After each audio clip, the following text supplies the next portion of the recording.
si bai gule speak up podcast sa kan lo let let ta hun ninga mo chen har sat le ki mani lama ro khol na te wangin kan sun dom thei lo chara ma ro chu voina hei kan lo chun dom le thei ta chuanin Hi Jason Kyang te certified GX trainer kania kabulami hi Melvin zo than kima kania ke certified fitness coach/trainer kania chuanin ka masala ma chuan kan han ti pui te han kom te kan nei thin ta voina chuan kan nei lem lova chu voina nga chuan ma ro chu enge lo en tu te amo hemi fitness tamanga lo tui ve te na an hlok pui thei tur amo an tang kai pui thei tur te thenga ron soi ve kan tuma chu enge chui ma chuan han soi te nem Melvin nang ma han lok pui na hini to episode tam tak 1.10 kan nei to ta khata han lok pui na kan guest te hawa nga te lok pui nei nem ti te teng pakata chuan mania an tai mak na te mayang an tumru na ti mayang ading te po nia pe te po nia adang te po le baka boy chung chunga workout ang chi te reserve te po nia nga le khasir chunga workout te na nei chunga workout ang chi te po hang ta khang asang mi sang het mi fitness ina min hom khom the easy kha ka mu kan he ke ma chuan anuam ka tile zola le baka ai environment thi athat je ti chiang ka te chu chuan hei an lo le tu ke mai nak lok pi per chu khang ti sang ina hemi an lok pui na te ka mo khan ke ma pui na mi ten an lo lok pui thei dan chung te po chuan an lo ti ve theiang tiang zonga ngai to na zau sok min pethin ani ber chu khang atang kan ma he poni tho hi sen de tho han ya ka lo chom pui top che tu nei sei ha ti me la hei nge ne gym kang kal ta hei environment sang om ta ti me yang hei nge achen de chu na i sen de in kha ju safe te po boy chaung chung in rong kal ta achen de chu nge na thei student zir la yang chu te mo tian te tiang ho te le nge hei chen de chu na pa ngai nei te mo le ba ka ai a fitness anga tu ye tu chil ang a tu ye chil ta ta kho ani zir zo mo ani coach ani kha are fakha eng khani kha ani pos ke mani ne khanga certificate khain ang ta chung ba ka chuan hemi englo anabolic steroid tampang chi khami azir atien na kha khami kha azo ta online course kan mo hemi international course ani ka shi khami kha ti kha chu athat lo na po ani chu chiang takin shi ani ber chu an shi tia kan varin thu ang ni rongot lo heng chung chang ate po khan enhancer so nga po kan le ba ki ni chuan kha karon promotion lo wa ke mani na kan du ber chu all things natural ma thili natural theyang ber ti ka ngai pu ma ro chu khanga khan hei mani thu ania khang ka chu lo ti lo ti du sha manom ni chuan ke ni tan soi thei om lo ba ama ro chu mol mang dewa blind dewa khang vang lo ai chuan athiam ha chiang lo azir te lo noya te khan ti se chu rf ka no neng lo pa ni chu rf sak chok ig khan oma kha azir chok ania lo ba dm charger lo ba zofia thei mo ani kha enge lo la du te kanom chuan ti thuan em se su melvin a soin devin natural lukhi om lo wa mishing chu ti dei teng mishing chu kan du tho mo hei result mu fat te kan du ti to me ang mo khatiang te kha om ve theya khai wa hanin natural a thil ti chuan progress hi arei ve boka amuang changa do thei angai kan do thei kan hun rei tak consistent taka do thei taka kan ti rai kan hu jok thina hun rei lo te kan don hi chu rei lo te aral le thi ting ta denan hei dai te po mizo tam tak pon kin dai ta thia thani khat chungin an cher waka an continue pe le silawa khatian de ha mo consistent de hei do thei de tu na msr kan trainer ab ya ani hei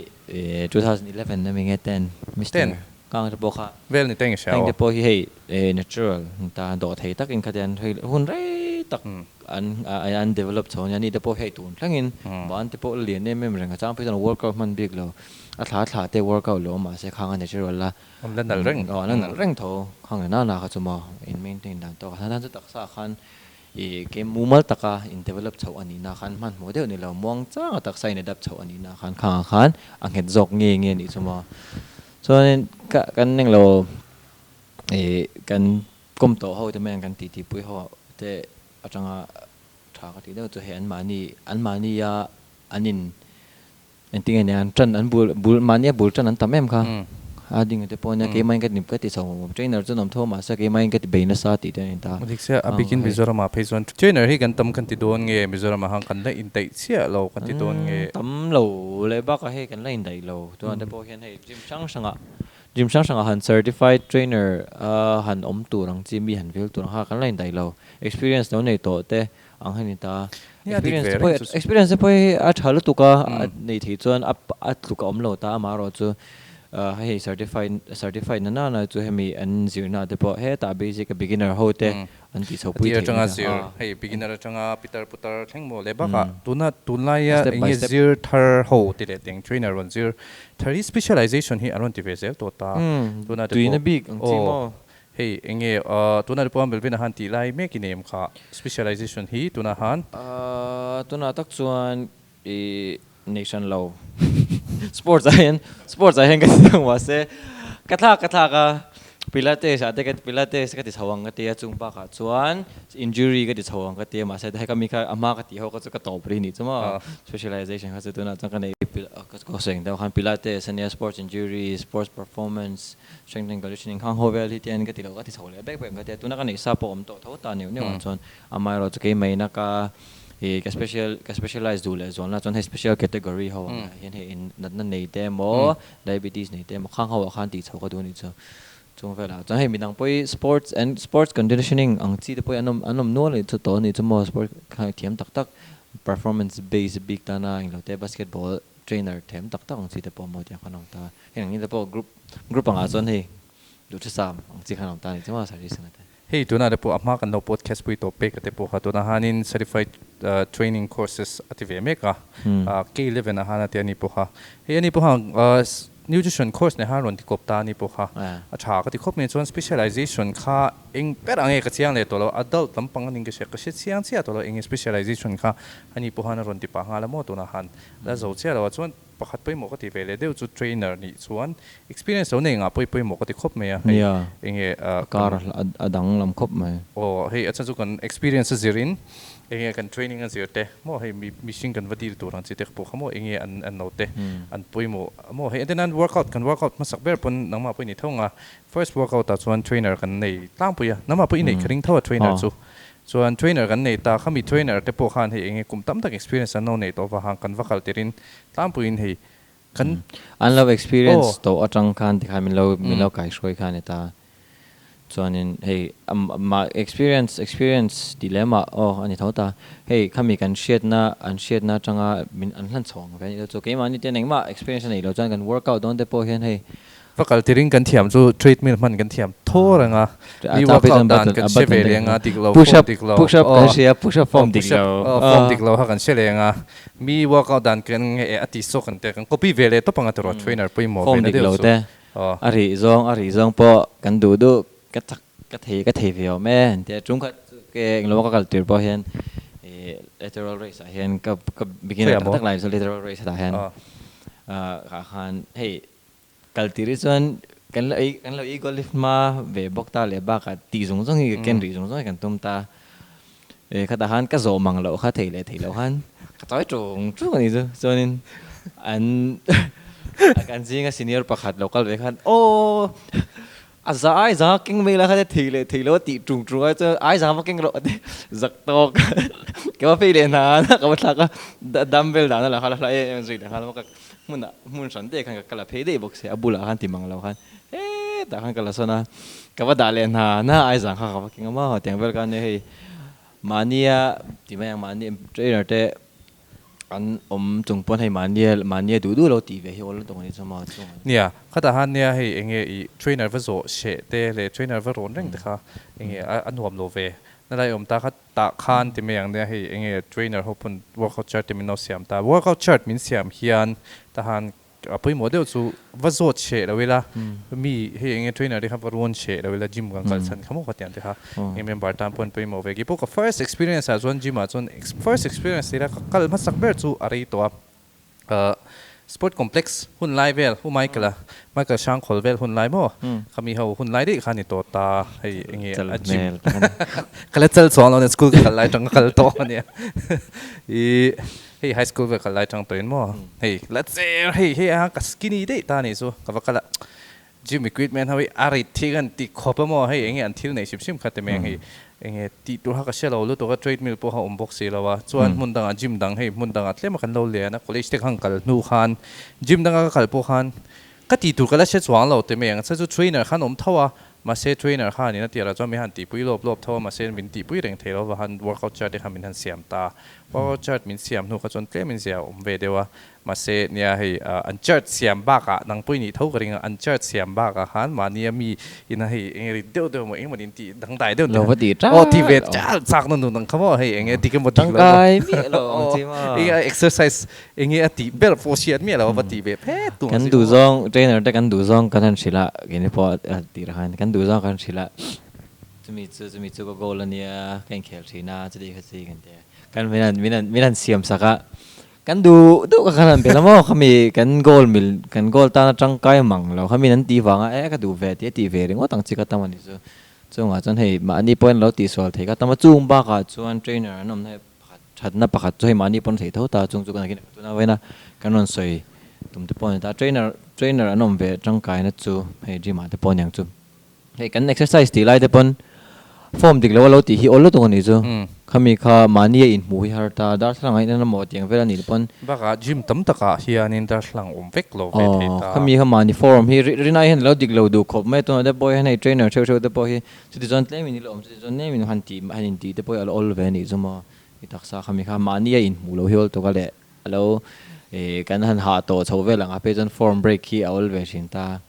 ข้างนี้มันเนี่ยว่าข้างอินเวนนั่นแต่บ่ข้างร่างกายนี่จูมาเทรนเนอร์กันสวยนะมาเสกริรัวเราตัดได้จูมุนดังไอโซลขบวนที่เตียงเฮ้ยมุนดังต่างจิมเตยเวทันตัวเตียงเขาว่าฮานี่เนี่ยเทรนเนอร์เตฮี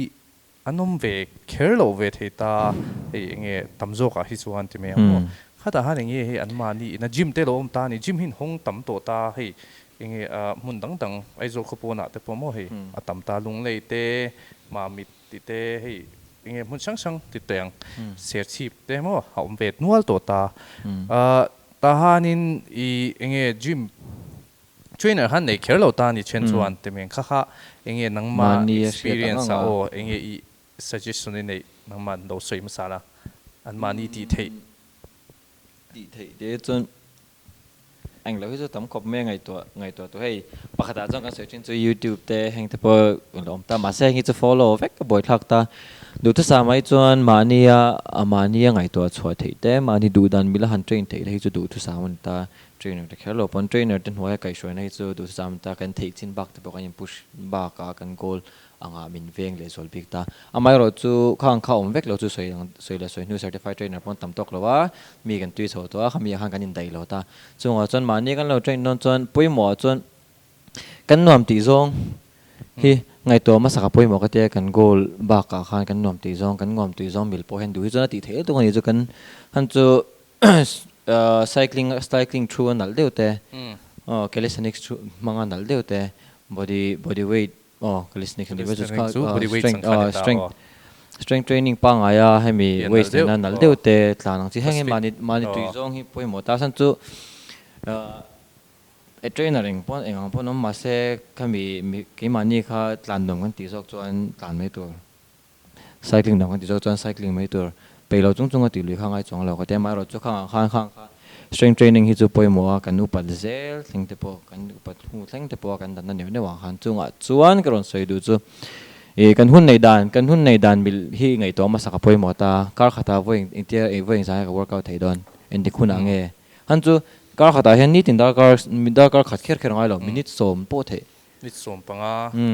สุมีสวยตากระจนเสียชวาจกกันให้ชูมินิทสมโปเทที่หันมอกเราปดสัตว์ลูกเจงYouTube อาจจะพูดหันให้นิสินะหันเนี่ยชาโลให้เงี้ยชาโลที่ไม่ได้ให้ follow ตามเราตัวจุกันที่นามาเซ YouTube หันในที่นั้น group class B กันที่เตียงให้ Zumba อังซีเต Strong Nation ที่ปน10 to 15 minutes ที่เตอมตา YouTube หันเอาเอ็นุละ Strong Nation ที่เตอมาส่วน Zumba class ที่ปอมงาแต่ช่าง group class ที่อมเวตานี่ขัดยันได้ให้ home workout ตัดตีไม่เทมั้งให้อินา follow ไม่เทตัวรังซีที่ปอมตามาเซที่นั้นเนี่ยนิสิเนส่วนเดวินจิมกัลตุยมีสีมาเซเองbodybuilding แล้วมาเราตุยเวสีที่เตียงขัดยันเขาตาจวนนี่เนี่ย YouTube ข้างก็จะให้มีดัง follow แรงลองแรงก็จะมาเนี่ยพอสวดที่สิเราก็จะให้มาเนี่ยตียังไงหุ่นจังอมเวเลยเท่าชินตาก็เองให้ bodybuilding ลำพังที่พอเราตุยเต็มตั้มโตตานี่ให้มิโซรามาที่พอ bodybuilding เตเองให้มากันส่วนชาวเวเซลตาให้ te role ti me ki mani ai now te po pian nal tak tak mo abikin basketball te tiang sports sama te kaltailas basketball te football te mo futsal te hei te tui te kan tam to ta khata enge hei I mundang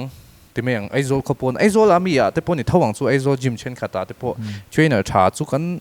lo mai the hi trainer lo nei lo na mun te bom thei ta te me tlang pui aizol hei chuan trainer hi kanom that tlang pui in ka sia te ha chuan in ke zu ne YouTube kha chu kan soi viau thin na ma se YouTube a hanin chadeu deu based on science ang si mo tiang chadeu deu hi ve le thowa follow thei tu rang hi te me mo ki ma ke en chin chu Jeff Nippert ta hi yen ngai am ka sia lawa khatiang of course keng lo zoi to re te kami tiang te kha atha ka tia hey enge YouTube hananda hey a workout dan tur te a form te le a reputation mo hey chumi za chu ti vel hey sang khaum ve ta chuan a clean x te pui atha ka ti chung chu in lo en pe lo ni chuan tu na hian thate wi lo ngai thadon nia lang mai nge I split a workout split anga thil lang kan soi mai khami kan lu choma I workout split lang pui ni thin ke ma mo push pull leg sanging push pull leg sanging kal tlang pui ta push pull leg sanging kal tlang pui ma se achang chuanin hei nia ke chu classic ka penem ve ang renga tuna han ti meng group classic zing ka ra train ka pe ya zing ale tlai he zonga nei ta kar la ka chuna te le hei klai anga te mo pek te ka nei ta school a te le bank ka te kal te ka nei ta khatiang ni anga ha chuanin hei chang so work of man lo te ka nei ta tlang puin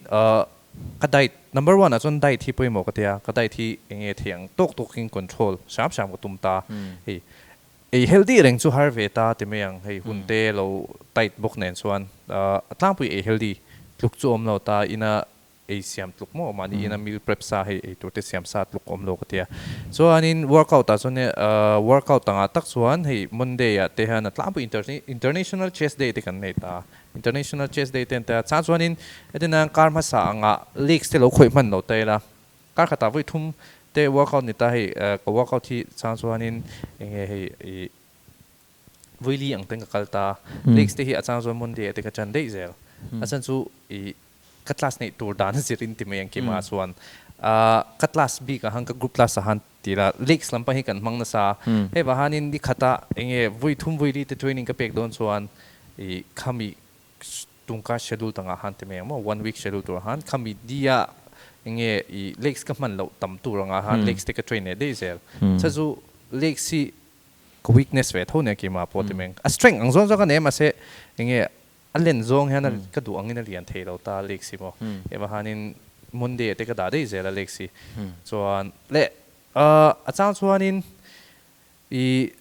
enge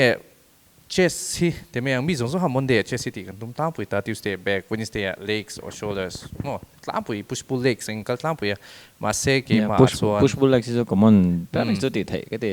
toro ma se ke ma bi ka chuan push pull legs si ka follow lo te me ma se cha chuan in legs te ka da ma sa le de ya tu ka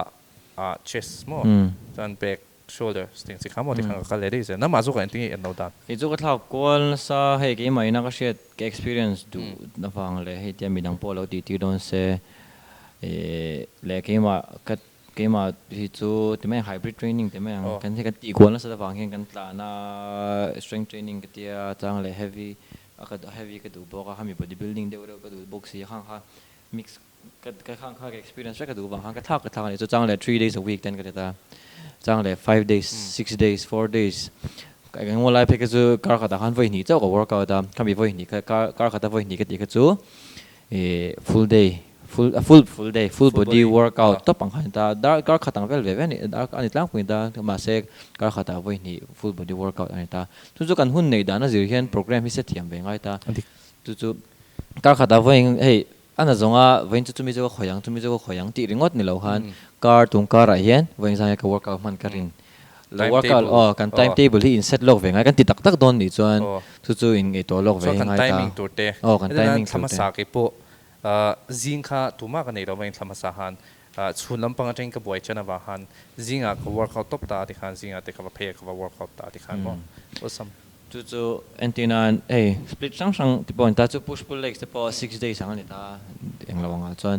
khang lawa khan antenna chu ka seng da voi ni chau te kar khata lo workout mang lang chuan full body voi ni poni ti thei reng ta if exercise pangale pun full body vek thei cái thế mà khang khá phải anh lâu view ngay chỗ lâu trang phải cho nên mi nên là cho cần overwork nó sẽ tục chuyển nó cần result cần tiền mù tuổi cần mù lâu chuyển nó rest thì apoi mỏ thô thì đây cần thành nhiều chuyển nó này cho ngã cho kami kan ti chun kan workout ni kar khata voi thu mi ni chuan chu pu kar khata voi thu ni pan push pull leg spot he ani lo pon ending en yang front ang lo entian posterior chain interior chain ang ti de po khan siam thei ta chung ba ka chuan kar khata voi li ni chuan upper lower ang te pon kal le thei ni chuma tiang khan he ke mani split du dan kha kan hun nei dan a zir le kan kar khata kan workout hun a zir te po khan split te po ka siam lam ve thei ni chu push pull leg ka universal khel lo upper lower kha an effect tu na khel lo enge tungkar a enge ke mai na kangai poi makatlan do ni chuan acting kan kan no len theyang minute som cha workout mai lang cha minute som khan enge ka ti manang HIIT pon ti effect thei pilates te pon thei ta core kan lo don chuan minute so chu da chuan minute som ko workout minute som ai re ko workout le manang em dot le a ani chuan thil dang ka bel thei tun minute 30 minutes ka man don chu ba enge ka bel thei ka tlan bel thei ngem keng lo bel thei ngem exercise nge ka bel thei kan taksa engeng movement nge tungkara kala ti lo ang chi khang kha poi mo zo ka te chumi bench press ka dm overhead press ka dm ni lowin eng movement nge kala ti lo tiang te si sel nang zo kal pe chuna poi mo ka te hi ban ti zong kala phar lawa ti zong kala kal lo ka ke ma zo in la kal lo si zong in khang kan la ti lo kha a poi mo ka te khang kha enting nge kan khung leng thei ang chu ama sabera chon kar khata kan ti do kan ti dan tur nili ka mana nili ni chuan ki chun deu ni taila upper lower amo push pull legs conditioning cardio day deu lang deu circuit day ang ina kambini li kanita upper lower ni chuan tlang puin ka super setang kami ka khoi du na nga exercise pani ve mo ang chi te mo tiang kan hei ka ganti kar khatung kara eng split nge kam han don chuanin ka split a khan khamini a khan eng nge ka no len thei exercise so pani so pariat awangai va fakalo exercise pariat po ni se to paruk ka changa pariat paruk po ni se pangapon du to ken workout thei pali pon hei adan 30 minutes ya po ni se pali pon complete vek thei mo exercise som ka tia ka exercise som ka tia ka taksa kham thei lo la yo ma exercise pali chau ka ti po ka taksa du to ka man chua thei ta pom to kha kan efficiency kan khami kan workout a han kan thei to kan choem kha poi mo zo ka exercise tu la kan miss kan ti so thin tam tak ke ma poi na ka ti so thin fo so workout khata hian ti nem kan tum lo tup sin ani khop me kala ha lo chi ba nga enge ti deu ngek mo voi le khata push ngek ang si te chest exercise zong ti ki vek tum mong chi te jam ka ngai shan lo beginner ka ti to kama beginner nia beginner beginner lo wa po hei tema lo en lo de to hei ka wa ka na re to lom ti po enge khata na po om ve advance anga te chuan entinan ka khata chest po set a total set anga te chuan hei 16 to 24 vel ang te lo ni ta ama ro chu beginner ta ka chong kha chu heavy the beginner a chong ka tung ka ra chest entinan ni khata chest tu ka back ti khan hei enge zeu ang imo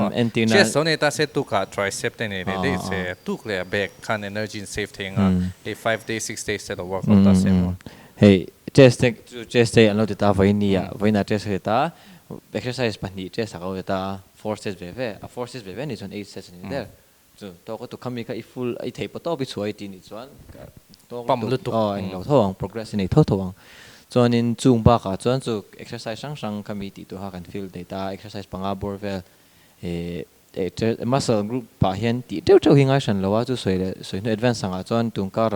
tungkara chest b ka total in ni de pokalo khoi theita kami available kom ka 16 to 20 vel born ta beginner a chuan voi ni bolo khoi taila 10 to 12 or 15 8 to 12 that young 8 to 12 the po it depends hey and then mani total in ni an mani in cut do 10 ni chuan andu dan zero repetition de khatam le ngai ta ma se and then bodybuilding lam pangan kal du ni te chuan every reps like chu iron sai che chu gain do si exercise ti nem lutuk ang chi de po hi an mani ta na apoi jok thin ta exercise ti nem ti chau ngai chan lo ke po ti ra ti so la nia trainer hemi ve ka zir ma ka ti so la ta ka gain do la yen ting ke kang chi ka dang chen ni so muscle growth ka tu ti banga ka sek ve du klian ve du ka tia treat me là cái tlan về lên ngếch rồi xem mọi anh mi tlan thì khácกับมัวให้นวมกะจีใช่ไหมตlan ngếchให้anhตlanที่ขนวมจุดตุกตlan ngếchหรืองดขึ้นมาขัดยาที่หันให้anhมาเสริมเข้ากันโลสโจกแต่ไม่ให้anh gain เทเราท่านนี่สุขที่งานที่หันอินทรงเดียวกันเนี่ยบีเตมวนโซเตมามาเท่าบอกมีสิลชินะอินตีไรอินตลานหัลปักเสร็จแล้วนัวให้นี่ workout เลยเทคชินซีละวันที่มาให้มารู้แต่นั่นนะจ๊ะว่าให้ตัวนัวตอนนั้นสวยข้าเราดิกเสียได้กันใช่ไหมตาชิงซูกันรู้ไปกันลงดูดันเต้มั่วให้นั่นเรา workout เลยตัวเพจส่วน experience กันในลมขัดเทียมมาลมตีแต่เขาอมเวทเทียมอ่ะขัดแต่เขาอมเวทเทียเนี่ยให้อิสุยังเดวินwarm up หน้าฮันอินตลานตีเห็นเราพักเราว่าให้เองไลท์เดวินให้ walk เวลไม่มีตักสหันลุ่มชาเซ่แต่ฮัน weight ที่พวกเวลเขาจะช่วยงานลบตัวนี้สว่างเราตาไม่เห็นเราฮันมั่วจู่ๆนี่จวน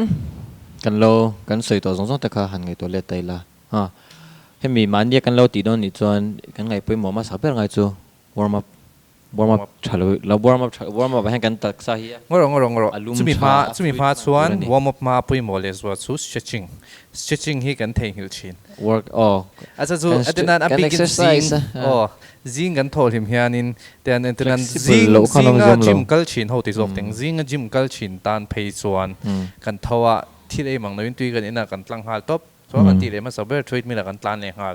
stretching กันเทหิลชิน stretching ให้อภัยหมอรู้ตัวกันซิงโดน blood flow ตานเตะ flexibility นั่นเตะเซ็กจุงอะไรเหี้ยถึงเราได้ค่ะเซ็กจุงไอ้เนอร์เลตลัดสีเอ็กซ์หลักโลไลที่เลยที่เราทุเรศที่เราอามาวันวันที่ข้าพาร์ที่เราวันที่นั่งเดียวคำว่ามาใช่ตุนไล่จนนั่งเราตัวเซ็กเดียวสปลิตป๊อปเทียงสิเดี๋ยวพออินทำตัวมอข้างขันดีจอกตัวเซ็ก stretch ที่เราไว้จนจะว่าจน stretching ไงไปหมดตัวนั่งมันนี่กัน blood flow เลยข้างตอนที่พอ recovery อ่ะที่พอท่า yes ข้างกันไงท่าชินจู่ๆเล็กชินนะ stretching ฮีส่วนตัวท่าส่วน warm up กัน warm up ทางไง warm up ชัดเราจนอินเลียมาallจะว่าจนอิน warm up ทางกันเราใส่ตัวอังคารการขัดไอตีตัวรัง split ตัวรังเต็งไงตัวโลกอ่ะส่วนนี้หุ่นในด้านในด้านสิรินมินิสอมเล็กปอนี่เซมินิสอมเล็กปอนหันับเทมั้ง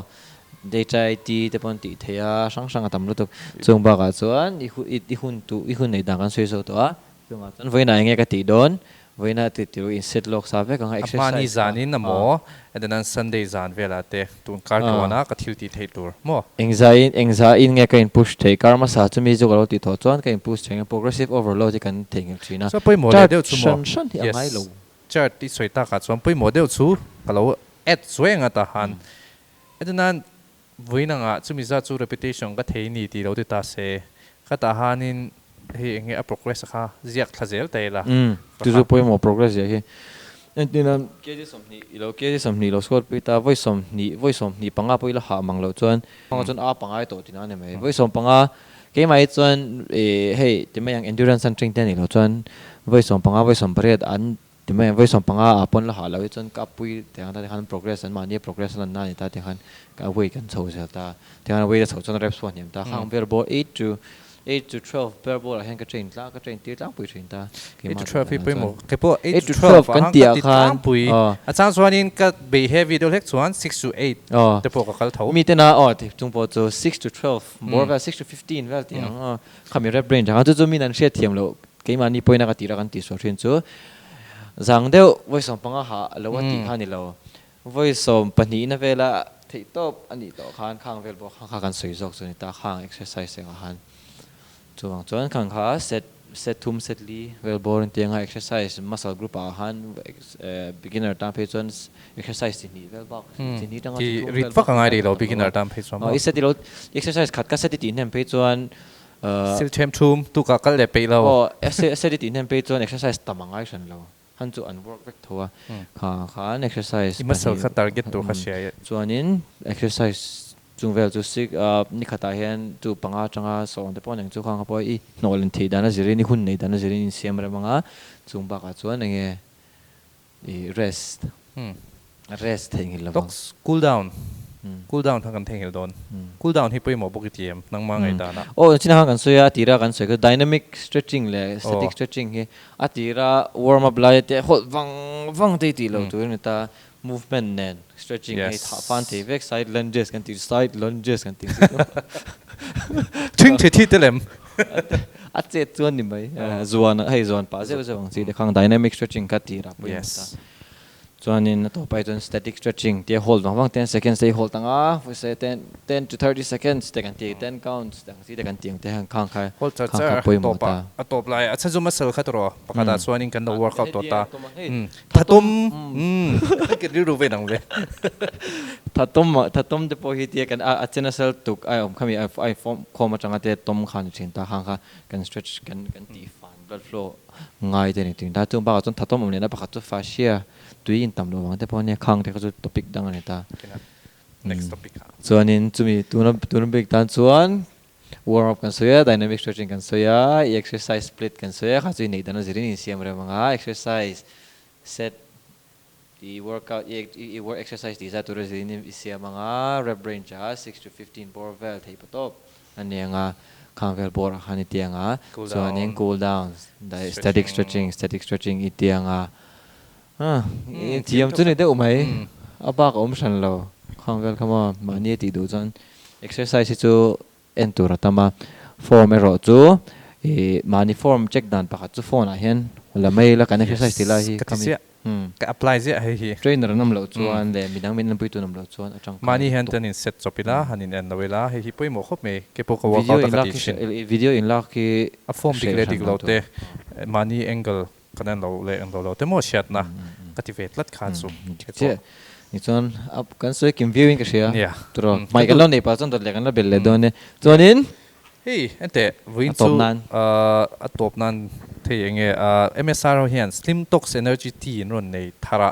hemi hi slimming and detox tea nia detoxification tea ni ta hemi hi a thang reng khop mea te me yang tea cup ho anita marketed by tea cup anita hey MSR market ason lei turoma chuan MSR fitness center a pohan lei turom boka chuan a chunga han hei enge ingredients sang oling tea te green tea mint cinnamon ingredients sang om chher chwa vek lo me nga rei do tuk palang astim tea ni na ai chuan hei athil pai shi sel na athil pai shi sel shim hi green tea cinnamon rooibos tulsi ginger jasmine moringa slimming tea ai ma chuan mani taksa chung in detox fina mo he taksa chung tleu fina tan ti jok te a label ba ka hian ke chu a label ringo ti kan en thin ta chung ai chuan hei athil pai shim ingredient shim te poi a shi sel lu tuk ta hemi wang shim te po hian la ka hey fats po nei lo ni hi zero fats chuan kan du to mai don yeah chuan ni lo shi se jok nan hey stay fit kitchen hey kini po hi ti hi kanin sina tui khop me he in velo me ti kha ilo da dai de nge wa ka in ke na sin sin khan chuan khang kha in lo lok pu nge kan ringa chuan in lo shi se jok nan stay fit kitchen a hian hey MSR fitness center building hnuaya hian ei tur sang thil shi sel tira kan soi so lom lawe chu nei renga zomato changte le online in turo an mani call tlang thei pa chuan social media Instagram han the stay fit kitchen ti no ma chu in no follow ngai no enanga tak chang khan menu te lo envek don nia in lo shi sel de nga exercise dan tur te point cha to ai thade in lo workout thin dan nia chuan Zwain bye bye ule